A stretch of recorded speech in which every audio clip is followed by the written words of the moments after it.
ಬೆಂಗಳೂರಲ್ಲಿ rules break ಮಾಡಿದ್ರೆ traffic ಪೊಲೀಸರ ಆರ್ಭಟ ನಿಮಗೆ ಗೊತ್ತೇ ಇದೆ. ಆದ್ರೆ ರೂಲ್ಸ್ ಬ್ರೇಕ್ ಮಾಡಿದ ಬಿಬಿಎಂಪಿ ಅಧಿಕಾರಿಗಳ ವಿರುದ್ಧ ಈ ಪೊಲೀಸರು ಸೈಲೆಂಟ್ ಆಗಿದ್ದಾರೆ. ಯಾಕೆ ಅಂತೀರಾ? ಈ ಸ್ಟೋರಿ ನೋಡಿ. ಸಂಚಾರಿ ನಿಯಮ ಒಮ್ಮೆ ಬ್ರೇಕ್ ಮಾಡಿದ ಅನುಭವ ನಿಮ್ಗಿದೆಯಾ? ನಿಯಮ ಬ್ರೇಕ್ ಮಾಡಿದಾಗ ಸಂಚಾರಿ ಪೊಲೀಸರು ನಡ್ಕೊಂಡ ರೀತಿ ಬೆಂಗಳೂರಿನ ನಿವಾಸಿಗಳಿಗೆ ಸರ್ವೇ ಸಾಮಾನ್ಯ ಬಿಡಿ. ಆದರೆ ಸಂಚಾರಿ ಪೊಲೀಸರಿಗೆ ಬಿಬಿಎಂಪಿ ಅಧಿಕಾರಿಗಳು ಕಣ್ಣು ಕಾಣಿಸ್ತಾ ಇಲ್ವಾ ಅನ್ಸುತ್ತೆ. ಬಿಬಿಎಂಪಿ ಅಧಿಕಾರಿಗಳು ರೂಲ್ಸ್ ಬ್ರೇಕ್ ಮಾಡಿದ್ರೂ ಯಾವುದೇ ಕ್ರಮ ಇಲ್ಲ.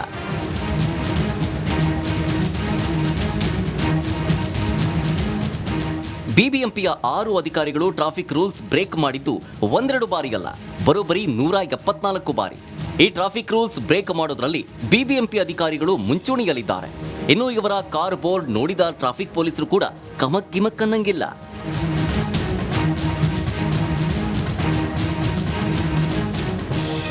ಇಂತಹ ಬಿಬಿಎಂಪಿ ಅಧಿಕಾರಿಗಳಿಗೆ ಬಿಸಿ ಮುಡಿಸಿರೋದು ಯಾರು? ಬಿಬಿಎಂಪಿ ಅಧಿಕಾರಿಗಳ ಕೆಲ ಕಾರ್ ಮೇಲೆ ಇದೆ 30ರಿಂದ 40 ಕೇಸ್ಗಳು. 85,000ಕ್ಕೂ ಅಧಿಕ ದಂಡ ಕಟ್ಟಬೇಕಾಗಿದೆ. ರಿಪಬ್ಲಿಕ್ ಕನ್ನಡ ವರದಿ ನೋಡಿ ಇನ್ನಾದರೂ ಟ್ರಾಫಿಕ್ ಜಾಯಿಂಟ್ ಕಮಿಷನರ್ ಈ ಬಿಬಿಎಂಪಿ ಅಧಿಕಾರಿಗಳ ವಿರುದ್ಧ ಕ್ರಮ ತೆಗೆದುಕೊಳ್ತಾರಾ ಅಂತ ಕಾದು ನೋಡಬೇಕಿದೆ. ಸ್ಪಷ್ಟ ಹೇಳಿಕೆಯನ್ನ ಅಮಿತ್ ಶಾ ಅವರು ಕೊಟ್ಟಿರ್ತಕ್ಕಂಥದ್ದು ಇಲ್ಲಿ ಬಹಳ ಮುಖ್ಯವಾಗಿ ಪೌರತ್ವ ಕಾಯ್ದೆಯ ಎಲ್ಲಾ ವಿಚಾರಗಳನ್ನ ಅಮಿತ್ ಶಾ ಅವರು ತೆರೆದಿಡುವ ಪ್ರಯತ್ನವನ್ನ ಮಾಡ್ತಾ ಇದ್ದಾರೆ. ಯಾಕಂದ್ರೆ ಕಾಂಗ್ರೆಸ್ ಆರೋಪ ಏನಿದೆ ಅದು ಸುಳ್ಳು ಎನ್ನುವ ಸ್ಪಷ್ಟ ಸಂದೇಶವನ್ನ, ಸ್ಪಷ್ಟ ಹೇಳಿಕೆಯನ್ನ ಅಮಿತ್ ಶಾ ಅವರು ಕೊಡ್ತಾ ಇರ್ತಕ್ಕಂಥದ್ದು. ಶ್ರುತಿ. ಓಕೆ ನಟೇಶ್, ಧನ್ಯವಾದಗಳು ತಮ್ಮೆಲ್ಲ ಮಾಹಿತಿಗೆ. ಶ್ರೀರಾಮನಿಗೆ ಮತ್ತೆ ಪ್ರಧಾನಿ ನರೇಂದ್ರ ಮೋದಿ ಅವರಿಗೆ ಅವಹೇಳನಕಾರಿಯಾಗಿ ಮಾತಾಡಿದ್ದಾರೆ, ಮತ್ತೆ ಅವಹೇಳನಕಾರಿಯಾಗಿ ಮಕ್ಕಳ ಮನಸ್ಸಿನಲ್ಲಿ ಬಿತ್ತರಿಸಿದ್ದಾರೆ ಅನ್ನೋ ಕಾರಣಕ್ಕೋಸ್ಕರ ಮಂಗಳೂರಿನಲ್ಲಿ, ದಕ್ಷಿಣ ಕನ್ನಡದ ಮಂಗಳೂರಿನ ಜೆರೋಸಾ ಶಿಕ್ಷಣ ಸಂಸ್ಥೆಯಲ್ಲಿ ಪೋಷಕರು ಗಲಾಟೆಯನ್ನ ಮಾಡ್ತಾ ಇದ್ದಾರೆ. ವಿದ್ಯೆ ಹೇಳಬೇಕಾದಂಥ ಶಿಕ್ಷಕರು, ಶಿಕ್ಷಕಿಯರು ಶ್ರೀರಾಮನ ಬಗ್ಗೆ, ನಮ್ಮ ಧರ್ಮದ ಬಗ್ಗೆ, ಮೋದಿ ಬಗ್ಗೆ ಅವಹೇಳನಕಾರಿಯಾಗಿ ಮಾತಾಡ್ತಾ ಇದ್ದಾರೆ ಅಂತೇಳಿ ಜೆರೋಸಾ ಶಿಕ್ಷಣ ಸಂಸ್ಥೆಗೆ ಪೋಷಕರು ಮುತ್ತಿಗೆ ಹಾಕಿ ಆಕ್ರೋಶವನ್ನು ಹೊರಹಾಕಿದ್ದಾರೆ. ಶಾಲಾ ಶಿಕ್ಷಕಿಯಿಂದ ರಾಮನ ಬಗ್ಗೆ ಅವಹೇಳನಕಾರಿಯಾಗಿ ಪಾಠ ಮಾಡ್ತಾ ಇದ್ದಾರೆ ಮಕ್ಕಳಿಗೆ. ಶಿಕ್ಷಕಿ ಪ್ರಭಾ ಎಂಬುವವರು ರಾಮದೇವರನ್ನ ಅವಹೇಳನಕಾರಿಯಾಗಿ ಮಕ್ಕಳ ಬಳಿ ತಿಳಿಸ್ತಾ ಇದ್ದಾರೆ. ಶಿಕ್ಷಕಿ ಪ್ರಭಾರನ್ನ ಈ ಕೂಡಲೇ ಅಮಾನತು ಮಾಡಬೇಕು ಅಂತೇಳಿ ಆಗ್ರಹಿಸ್ತಾ ಇದ್ದಾರೆ. ಶಾಲೆಯ ಎದುರು ಹಿಂದೂ ಸಂಘಟನೆಯ ಕಾರ್ಯಕರ್ತರು ಕೂಡ ಜಮಾಯಿಸಿದ್ದಾರೆ, ಆಕ್ರೋಶವನ್ನು ಹೊರಹಾಕ್ತಾ ಇದ್ದಾರೆ. ಜೆರೋಸಾ ಶಿಕ್ಷಣ ಸಂಸ್ಥೆಯ ಆಡಳಿತ ಮಂಡಳಿಯ ವಿರುದ್ಧ ಮತ್ತೆ ಯಾರು ಆ ಶಿಕ್ಷಕಿ ಮಕ್ಕಳಿಗೆ ಶ್ರೀರಾಮನ ಬಗ್ಗೆಯ ಕಲ್ಪನೆಯನ್ನ ಕೆಟ್ಟದಾಗಿ ಬಿಂಬಿಸಿದ್ರು ಮಕ್ಕಳ ಬಳಿಯಲ್ಲಿ ಪಾಠ ಮಾಡಿರುವಂಥ ಶಿಕ್ಷಕಿ ಪ್ರಭಾ ಅವರ ಫೋಟೋ ಕೂಡ ಗಮನಿಸ್ತಾ ಇದ್ದೀರಲ್ಲ, ಇದೇ ಶಿಕ್ಷಕಿಯನ್ನ ಅಮಾನತು ಮಾಡಬೇಕು ಅಂಥೇಳಿ ಅಲ್ಲಿ ಸೇರಿದಂಥ ಹಿಂದೂ ಸಂಘಟನೆಯ ಕಾರ್ಯಕರ್ತರು ಮತ್ತು ಆ ಶಾಲೆಯಲ್ಲಿ ಓದುತ್ತಿರುವ ಮಕ್ಕಳ ಪೋಷಕರು ಶಾಲೆಗೆ ಮುತ್ತಿಗೆ ಹಾಕಿ ಆಕ್ರೋಶವನ್ನು ಹೊರ ಹಾಕ್ತಾ ಇದ್ದಾರೆ.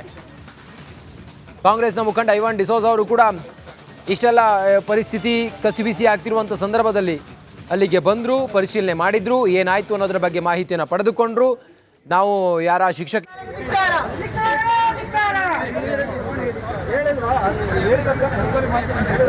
ಸಸ್ಪೆಂಡ್ ಆಗ್ಬೇಕಂತ ಹೇಳಿ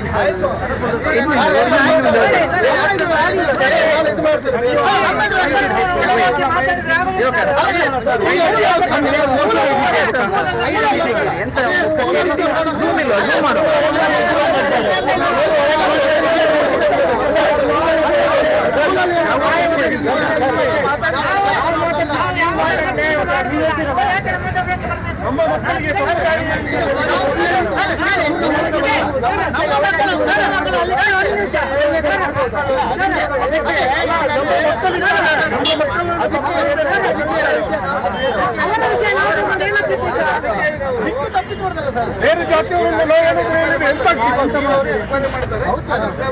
ಕ್ರಮ ತಗೊಳ್ತಾರೆ. 5 ವರ್ಷ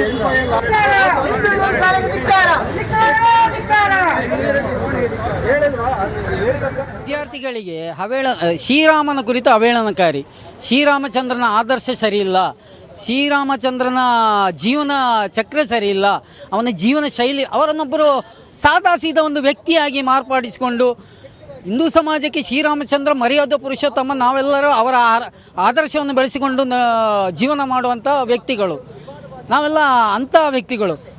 ನಮ್ಮ ಮಕ್ಕಳ ಮೇಲೆ ನನಗೆ ಪೋಷಕರಾಗಿ ಮಾತಾಡ್ತಾ ಇಲ್ಲ, ಪೋಷಕರ ದೂರುಗಳು ಆ ರೀತಿ ಬಂದಿದೆ. ಅವರು ತುಂಬ ಭಾವಾವೇಶಗಳಿಗೆ ಹೇಳ್ತಾ ಇದ್ದಾರೆ. ನಾವು ಇಂಥ ಶಾಲೆಗೆ ನಮ್ಮ ಮಕ್ಕಳನ್ನು ಅಡ್ಕೊಂಡು ಈ ಮಕ್ಕಳಿಂದ ನಾವು ಏನನ್ನು ನಿರೀಕ್ಷೆ ಮಾಡಲಿಕ್ಕೆ ಸಾಧ್ಯ ಇದೆ? ನಾಳೆ ದಿನ ಈ ಮಕ್ಕಳು ದೇಶ ದ್ರೋಹದ ಬಗ್ಗೆ ಏನಾದರೂ ದಾರಿ ತಪ್ಪಿ ಹೋದರೆ ಏನಾಗ್ಬೋದು? ದೇವರನ್ನೇ ಅವಹೇಳನ, ಶ್ರೀರಾಮಚಂದ್ರನನ್ನೇ ಒಬ್ಬರು ಅಧ್ಯಾಪಿಕೆ ಅವಹೇಳನ ಮಾಡಿಕೊಂಡು ಮಾತಾಡ್ತಾ ಹೇಳಿದರೆ ಆ ಮಕ್ಕಳು ಒಪ್ಪಲೇಬೇಕಲ್ಲ.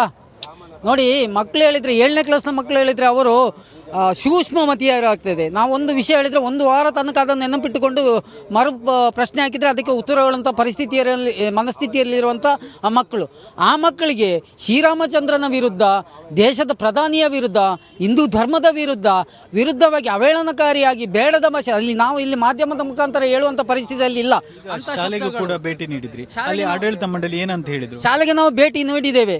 ಶಾಲೆಗೆ ಬೆಳಗಿನ ಜಾವದಲ್ಲಿ ನಮ್ಮ ಪೇರೆಂಟ್ಗಳಿದ್ದರು, ಮಕ್ಕಳ ಪೇರೆಂಟ್ಗಳು, ಒಂದು 5-6 ಜನ ಮಕ್ಕಳ ಪೇರೆಂಟ್ಗಳು ಭೇಟಿ ನೀಡಿದ ಸಂದರ್ಭದಲ್ಲಿ ಮುಖ್ಯೋಪಾಧ್ಯಾಯ ಹೇಳಿದ್ರಂತೆ ನಾವು ಅದನ್ನು ಪರಿಶೀಲಿಸಿ ಮಾಡಿಕೊಂಡು ಒಂದಷ್ಟು ದಿನಗಳ ಕಾಲಾವಕಾಶ ಬೇಕು, ಆನಂತರ ನಾವೇನು ಅದಕ್ಕೆ ವ್ಯತಿರಿಕ್ತ ಆ್ಯಕ್ಷನ್ ತೆಗೆಲ್ತೇವೆ ಹೇಳಿ ನಾವೀಗ ಸಂಘಟನೆ ಮುಖಾಂತರ ವಿಶ್ವ ಹಿಂದೂ ಪರಿಷತ್ತು, ಬಜರಂಗ ದಳ, ಹಿಂದೂ ಜಾಗರಣ ವೇದಿಕೆ ಕಾರ್ಯಕರ್ತರು, ನಮ್ಮ ಜೊತೆಗೆ ಸ್ಥಳೀಯ ಜನಪ್ರತಿನಿಧಿಗಳೆಲ್ಲ ಇದ್ದರು. ಅವರೆಲ್ಲ ನಾನು ಸೇರಿಸಿಕೊಂಡು ಮುಖ್ಯೋಪಾಧ್ಯಾಯರ ಹತ್ರ ಅತ್ಯಂತ ಗೌರವಯುತವಾಗಿ ನಾವು ಮಾತಾಡಿಸ್ಕೊಂಡು ಬಂದಿದ್ದೇವೆ. ಅವರು ಹೇಳಿದರು ನಮಗೆ 1 ವಾರದ ಕಾಲಾವಕಾಶ ಬೇಕು, ಇದನ್ನು ಕೂಲಂಕಷವಾಗಿ ಪರಿಶೀಲನೆ ಮಾಡಿಕೊಂಡು ಚರ್ಚೆ ಮಾಡಿಕೊಂಡು ನಾವು ಏನಾದರೂ ಅದರ ಪರಿಸ್ಥಿತಿಯನ್ನು ತಿಳಿಸ್ತೇವೆ. ನಾವಿಲ್ಲ, ನಮಗೆ ಇದು ವರದಿ ಪ್ರಕಾರ 5 ವರ್ಷಗಳಿಂದ ಇದು ನಿರಂತರವಾಗಿ ನಡೀತಿರುವಂಥ ಪ್ರಕ್ರಿಯೆ. ಆ ಪ್ರಕ್ರಿಯೆಗೆ ನಮಗೆ ಇಮ್ಮಿಡಿಯೇಟ್ಲಿ ನಮಗೆ ನನಗೆ ಈ ಘಟನೆ ತಿಳಿದ ಕೂಡಲೇ ನಾನು ಕಾಲೇಜಿಗೆ, ಸ್ಕೂಲಿಗೆ ಮತ್ತು ಸಿಸ್ಟರ್ ಕಾನ್ವೆಂಟ್ಗೆ ಭೇಟಿ ನೀಡಿದ್ದೇನೆ. ವಿಚಾರವನ್ನು ವಿಚಾರಿಸಿದ್ದೇನೆ. ಸಿಸ್ಟರ್ ಏನು ಹೇಳಿದರು ಅಂತ ಹೇಳಿದರೆ, ಶಾಲೆಯಲ್ಲಿ ಒಂದು ವರ್ಕ್ ಈಸ್ ವರ್ಷಿಪ್ ಅಂತ ಒಂದು ಪಾಠ ಇತ್ತು.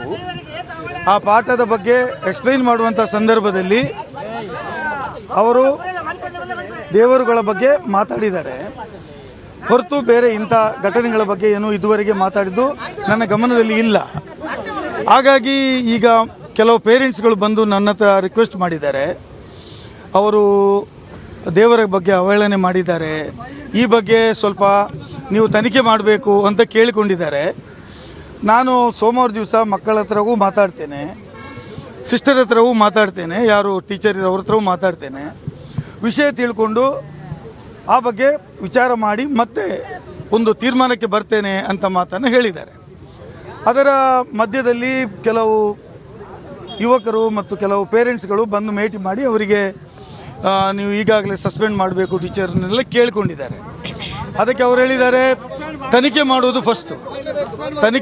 ಫಸ್ಟು, ತನಿಖೆ ಆದ ಮೇಲೆ ಬೇರೆ ಏನು ವಿಚಾರ ಇದೆ ಅದು ಮಾಡ್ತೇವೆ ಅಂತ ಹೇಳಿದ್ದಾರೆ.